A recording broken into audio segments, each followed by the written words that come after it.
오늘 읽은 본문에 나오는 사람이 많지 않고요. 그 중에 이렇게 대표성을 가질 만한 사람도 별로 없죠. 결국에 중풍병자라고 생각하실 것 같아요. 오늘 말씀의 주인공은 중풍병자입니다. 안타깝게도 이름이 없어요. 그 사람이 어떤 중풍병에 걸린 어떤 사람이다, 이렇게 생각하시면 될 것 같아요. 그 사람이 누군지, 그의 이름이 뭔지가 중요하지 않으니까 안 남긴 것 같고요. 어떤 사람이 중풍병에 걸렸습니다. 그런데 예수님께 치료받기 위해서 나옵니다. 그리고 예수님을 만나죠. 우리가 말씀을 읽을 때 주의해야 될 부분이 있어요. 성경 말씀을 읽는 것이 제일 먼저 중요한 일입니다. 성경 말씀을 내가 내 손으로 펴서 내 눈으로 읽고 내가 기억하고 이해하지 않으면 우리가 예배 때 전해지는 말씀 나누는 것만으로는 사실 성경 말씀이 나에게 주시는 음성을 다 듣기에 충분치가 않습니다. 그래서 첫 번째는 성경 말씀을 보는 게 중요합니다. 우리가 매일 성경 말씀 묵상하고 있는데 하다가 혹시 쉬시는 분들 계시면 다시 한번 시작하시면 좋을 것 같아요. 제가 기회 있을 때마다 말씀을 드리니까 중간에 쉬게 돼도 그때그때 다시 시작하시면 좋을 것 같아요. 첫 번째는 읽어야 되고, 두 번째는 제대로 읽어야 돼요. 물론 우리가 다 신학 교육을 받은 것도 아니고, 그리고 성서학 전공을 한 것도 아니기 때문에 다 알아서 읽을 수는 없죠. 근데 오늘 조금 소개하고자 하는 성경 말씀을 제대로 읽는 데 도움이 될 만한 팁이 있습니다. 성경 말씀을 읽을 때에 이 성경의 이야기가 우리가 이해하기 쉬운 우리의 언어로 기록이 되어 있다고 해도 두 가지 의미예요. 한글로 기록되어 있는 성경을 읽죠. 그리고 현대 언어로 기록되어 있는 성경을 읽습니다. 그렇다고 해도 그 원전은 한글이 아니고 그 원전은 현대 시대에 쓰여진 게 아닌 것을 기억할 필요가 있어요.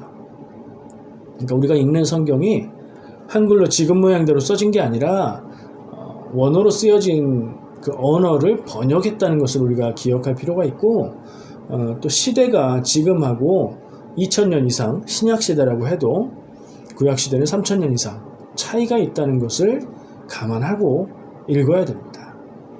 그걸 무시하고 그냥 읽고 내가 이해되는 대로 이해하고 내 기준으로 판단을 하면 성경 말씀을 온전하게 깨닫고 적용하는데 조금 무리가 있을 수 있어요. 일단 읽어야 되고 잘 읽어야 되는데 이게 시간 차이도 있고 언어도 다르다. 이걸 이해하고 감안하고 봐야 된다는 거죠. 이 주인공이 누구라고요? 중풍병자라고 했죠. 중풍병자는 중풍병에 걸린 사람이에요. 그리고 우리가 알고 있는 중풍병은 뇌손상 때문에 몸에 어떤 기능에 문제가 있거나 마비가 온 상태를 얘기해요. 그래서 거동이 불편하고 움직이지 못하고 전신을 못 쓰는 경우도 있고 움직이긴 하는데 말을 못하는 경우도 있고 뭐 그렇죠. 근데 성경에서 말하고 있는 중풍병이 그것과 똑같은 중풍병일까? 그건 알 수 없어요. 왜냐하면 그 시대에는 병의 원인을 정확하게 진단할 수 없었으니까. 근데 그 사람들이 그것과 비슷한 단어를 썼고 그 단어를 우리말로 번역할 때 증상으로 보니까 중풍병이 가장 가까운 것 같다, 이렇게 썼다는 거죠. 그러니까 성경을 읽을 때에 내가 이해되는 대로 그대로 이게 맞아라고 이해해버리면 오해가 생길 수 있어요. 약간 다시 읽어봐야 되겠다 하는 부분에 있어서는 그걸 좀 확인할 필요가 있고, 요즘에는 어렵지 않게 확인할 수 있어요. 인터넷 검색 통해서 또 여러 가지 좋은 책들이 많이 있습니다. 어쨌든 병 걸린 사람이에요. 병든 사람이 예수님께 나온 얘기예요. 그리고 이 중풍병자는 그냥 중풍병자가 아니라 되게 유명한 사람이에요. 성경에서요. 어떤 사람 생각나세요? 예수님께 병을 고치기 위해서 찾아왔는데 사람이 너무 많아서 예수님께 갈 수 없었어요. 그래서 어떻게 하죠? 그 지붕 위로 올라가서 예수님 계신 곳, 짐작되는 곳쯤에서 지붕을 뜯어내고 위에서부터 달아내려서 예수님께 갔던 그 사람의 이야기입니다. 자세한 얘기들은 많이 들으셨을 테니까 원래 구조가 그렇게 크게 어렵지 않게 뜯고 들어갈 수 있는 그런 구조라고 해요. 자, 이 사람이 예수님이 사람들에게 말씀을 전하고 있는 가운데에 지붕이 뜯어지면서 사람이 내려오는 거예요. 상상해 보세요. 우리가 교회에서 예배하고 있는데 교회 지붕이 막 오픈되면서 먼지 날리고 그러면서 거기서 사람이 내려온다고 상상해 보세요. 깜짝 놀라겠죠. 진행하고 있던 얘기, 말씀 나누는 것들, 그런 부분들은 중단이 되겠죠. 그리고 다들 그 사람을 쳐다볼 겁니다. 자, 그래서 결론이 어떻게 돼요? 이 사람이 그런 방법으로 예수님 앞에 나가서 어떻게 됩니까? 병이요. 병 고침 받나요? 못 받나요? 예, 병 고침 받습니다. 예수님을 만나서 병 고침 받은 사람의 이야기예요.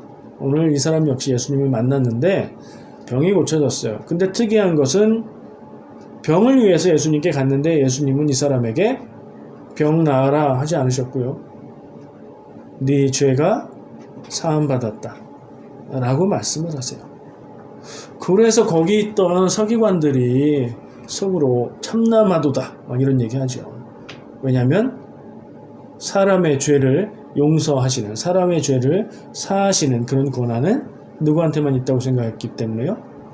하나님에게만 있다고 생각했기 때문에 사람이 사람의 입으로 내가 네 죄를 용서한다고 말하는 것이 되게 이상한 거예요. 이상한 정도가 아니라 이것은 불경한 거예요. 사람이 내가 하나님이다 라고 얘기하는 것과 같죠. 이 사람들은 예수님을 그리스도로 믿지 않으니까 당연히 그렇게 받아들였을 겁니다. 그래서 오늘 이 말씀을 2장 1절부터 12절에 걸쳐서 나오는 말씀인데 제가 중간에 건너뛰었죠. 중간에 빼놓고 건너뛴 부분은 그 논쟁을 하는 부분이에요. 서기관들과 내가 인자가 죄에 사는 권세를 갖고 있는 것을 보여주기 위해서였다. 그런 얘기가 중간에 나와요. 그러니까 한 스토리 안에 사실은 두 가지의 주제가 한 이야기로 겹쳐져 있는 거죠. 저는 오늘 보고자 하는 부분이 그 논쟁에 관한 부분이 아니기 때문에 이 환자와 함께 온 사람들, 그가 예수님께 나왔고 병고침을 받은 일, 그리고 예수님은 그에게 병고침의 말을 하지 않으시고 죄사함의 선언을 하셨다는 것, 그것만 보려고 해서 말씀을 좀 나누어서 보았습니다. 자, 말씀의 내용을 기억해 보면요, 11절에 가서 건너뛰어서 11절에 가서 예수님이 그 병든 사람에게 말씀하십니다. 근데 그 앞에 해설의 내용이 나와요. 예수님이 그에게 네 죄사함을 받았느니라 말씀하시기 전에 해설의 음성으로 그들의 믿음을 보시고 말씀하셨다라고 얘기해요. 그 중요한 단서거든요. 예수님이 어떤 사람을 치유하시는데 그 행동의 동기가 그들의 믿음을 보시고 하셨다. 그들에게 믿음이 있었다는 것을 우리가 기억할 필요가 있어요. 그 믿음 때문에 예수님에 의해서 치유받을 수 있었다. 이렇게 생각할 수 있는 거죠. 예수님은 그들의 믿음을 보시고 죄사함의 선언을 하십니다. 병 낫기를, 병이 고쳐지기를 얘기하신 게 아니라 이상하게 네 죄사함을 받았느니라 라고 죄사함의 선언을 하신단 말이에요. 내용은 그런 거고요. 두 가지만 살펴보고 싶어요. 이 내용 중에. 자, 오늘은 또 다른 스타일이에요. 예수님이 찾아갔느냐, 사람이 찾아왔느냐로 볼 때는 예수님을 찾아온 이야기인데 찾아온 대상이 한 사람이 아니에요. 그렇다고 똑같은 입장에 있는 어떤 그룹도 아니에요. 한 사람, 병 걸린 사람이 있었고 그 사람을 돕기 위해서 함께 온 네 사람이 있었어요. 어쩌면 그 곁에 다른 사람이 있었던 것 같기도 해요. 어쩌면은 뭐냐면 네 사람에게 매개해서 그렇게 왔다라는 설명이 있는 걸로 봐서 누군가가 네 사람에게 부탁을 했든가 자기 종들에게 매개했든가 해서 그를 데리고 온 누군가가 있는 것 같기도 해요.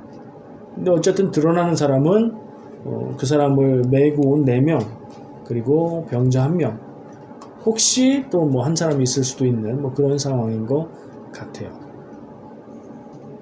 예수님이 그들의 믿음을 보셨다고 했어요. 뭘 봤다고요? 믿음을 보았다고 했죠. 예수님은 믿음이 보이시는 거예요. 우리는 사람을 볼 때 믿음이 좋아라고 말을 하지만 믿음을 본 게 아니라 그의 행동과 말과 표정을 보면서 그의 겉모습을 보면서 믿음이 좋아라고 생각하죠. 근데 예수님은 그들의 믿음, 그들의 중심을 보신 거예요. 그들의 믿음을 보시고 죄사함의 선언을 해주십니다. 결국에는 그게 병고침이니까 그들의 믿음을 보시고 병고침의 그 은혜를 베풀기로 생각하시는 거예요. 근데 더 구체적으로 누구의 믿음일까요? 그들의 믿음이라고 되어 있죠. 성경 말씀에. 그들은 누구예요? 전부 다? 같이 온 사람들 전부 다? 아니면 병에 들려서 자기 발로 움직이지 못하고 누워있는 그 사람? 아니면 그를 돕기 위해 시간과 노력과 많은 것들을 내주면서 그를 예수님 앞에 데리고 온 다른 돕는 사람들?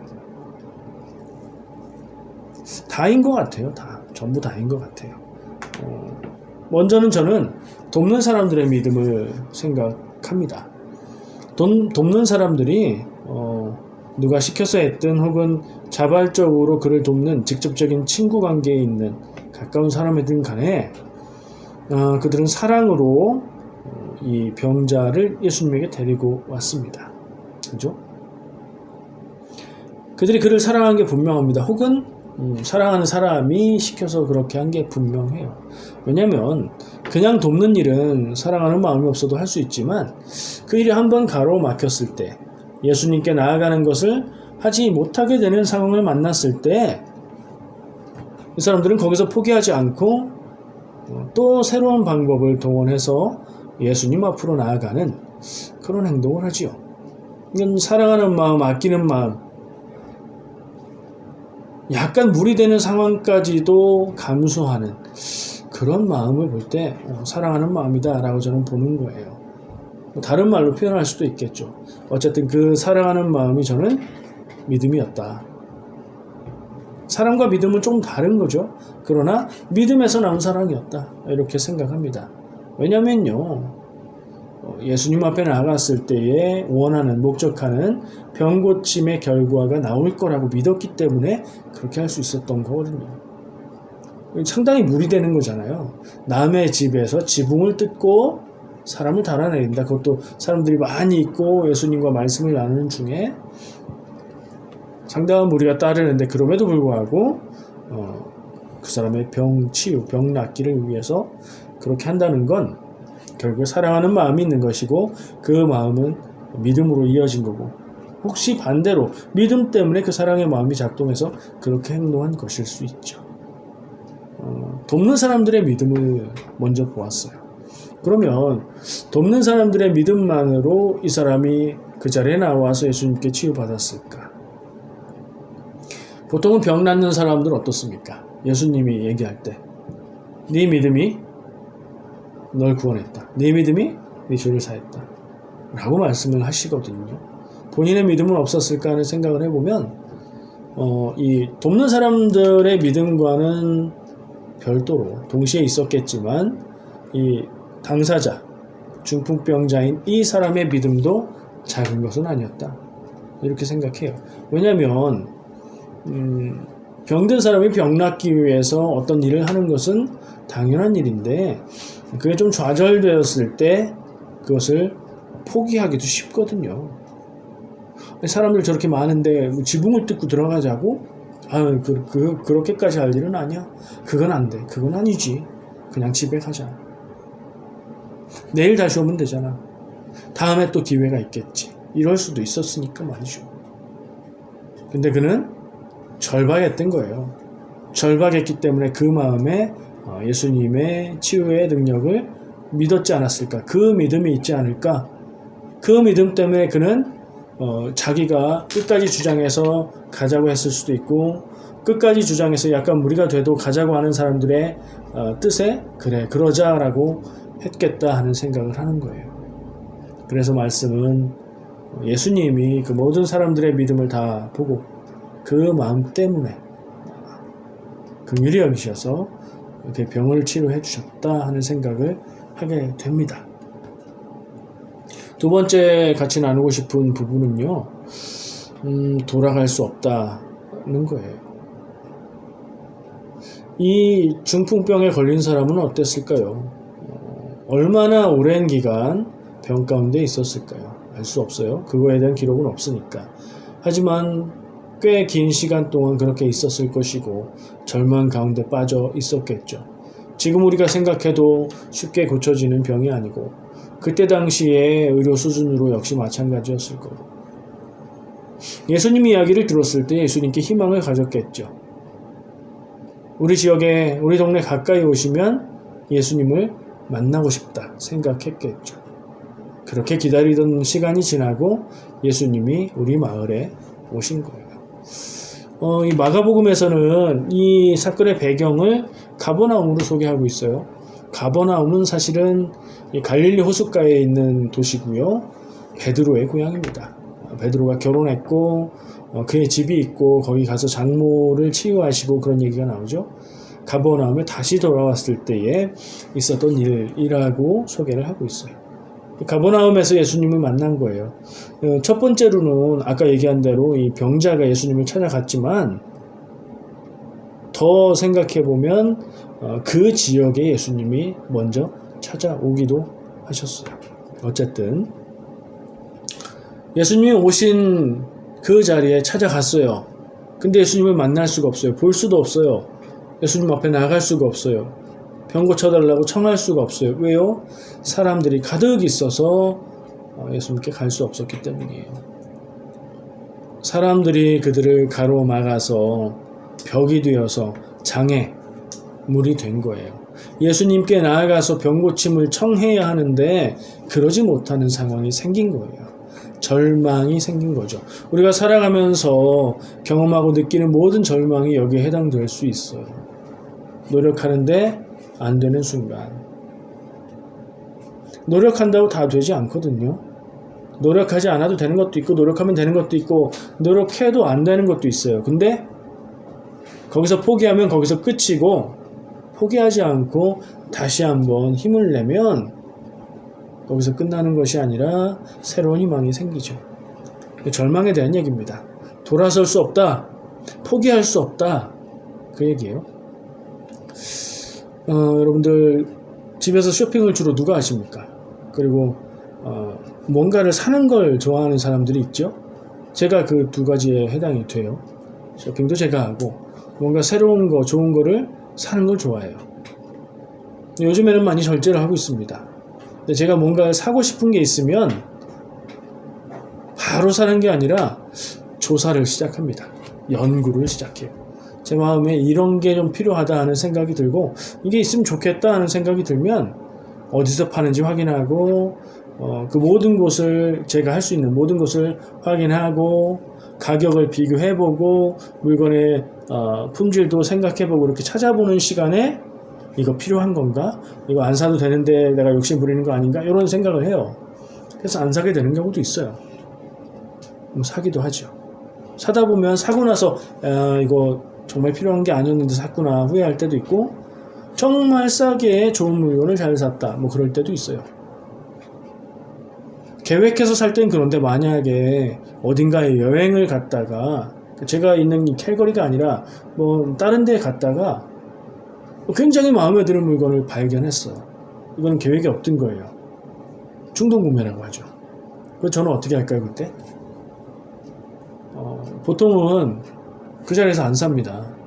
안 사고 서치를 해봐요. 아마존.ca 내가 살 수 있는 건가, 다른 데서 가격은 어떤가 비교하고 돌아가서 알아본 다음에 사자. 왜냐면 다니다가 우연히 만난 그곳의 가격은 비쌀 게 틀림없기 때문에 가격에 민감하거든요. 근데 어떤 때는 그게 좋은 경우가 있는데 어떤 때는요, 집에 돌아와서 그걸 파는 데가 있나 찾아보면 없어요. 캘거리 어떤 상점에도 없어요. 인터넷을 뒤져봐도 찾을 수가 없어요. 그런 때가 있어요. 물론 그걸 안 사도 아무런 상관이 없습니다.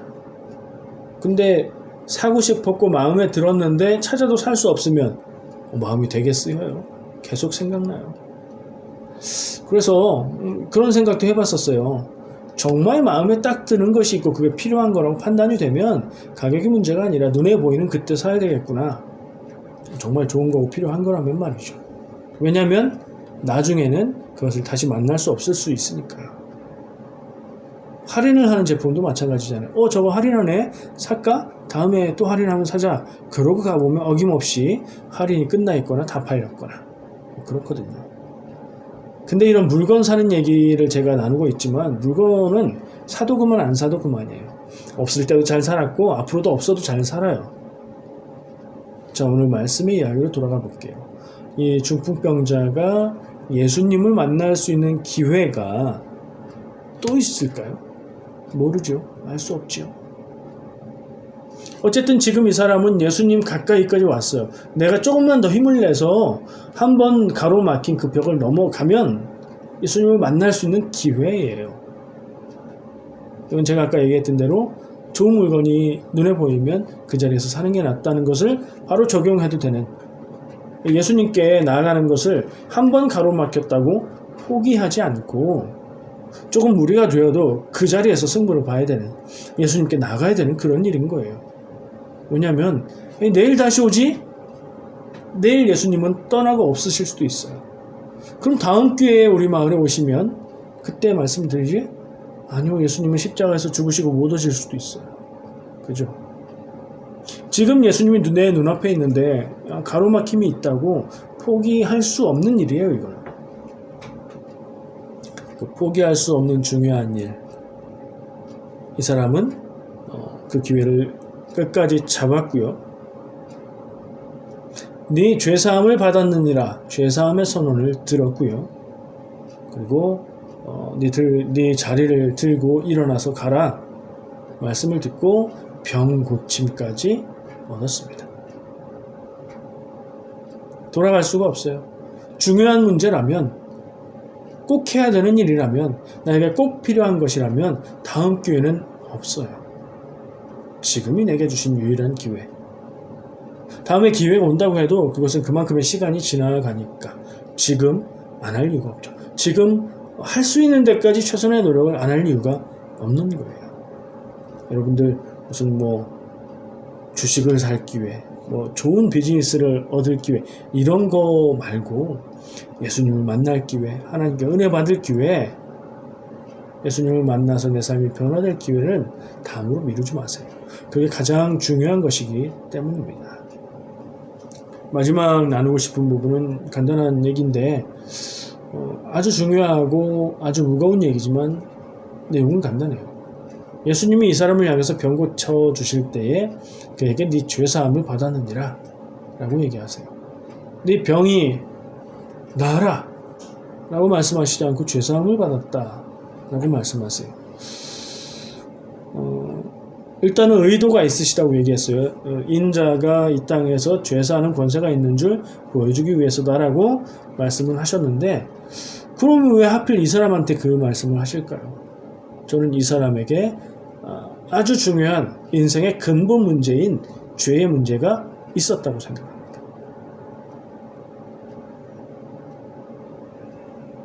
무슨 죄인지는 모르죠. 우리는 다 죄를 갖고 있습니다. 우리도 죄를 짓고 살고 있습니다. 나쁜 짓을 했다는 뜻이 아니라 하나님 앞에 나아가는데 나를 가로막고 있는 것이 내 삶 가운데 그 장애가 있다는 거예요. 그 죄를 말하는 겁니다. 예수님은 이 사람에게 긍휼을 느끼면서 이 사람의 죄사함을 선언하셨고, 그것이 육신의 병도 치유하는 역사를 일으켰습니다. 나이가 들면 누구나 병을 가지고 있다, 이런 말들을 합니다. 겉으로 드러나느냐 드러나지 않느냐, 증상이 심하냐 심하지 않느냐의 차이일 뿐이지 누구나 병이 있어, 이런 얘기들을 해요. 이해가 잘 되는 부분이에요. 예수님이 병든 사람에게 의사가 필요하다, 건강한 사람에게 의사가 필요 없다, 그 얘기를 하셨잖아요. 그 얘기가 아마 제가 생각할 때는 오늘 이 말씀 가운데 예수님을 만난 중풍병자의 얘기와 딱 맞아떨어지는 얘기가 아닌가, 그런 생각을 하게 돼요. 병든 사람의 얘기죠. 그리고 죄에 관한 얘기죠. 예수님이 그 얘기를 하실 때 그건 죄에 관한 얘기였거든요. 이 사람의 죄를 용서해 주시고 그 사람은 질병의 치유를 받았어요. 자기가 무엇이 필요한지 알았고 예수님을 만나야 된다는 것을 알았고 예수님을 만날 때에 죄의 문제가 해결되어서 치유가 일어나는 것을, 인생이 변화되는 것을 보여준 사람입니다.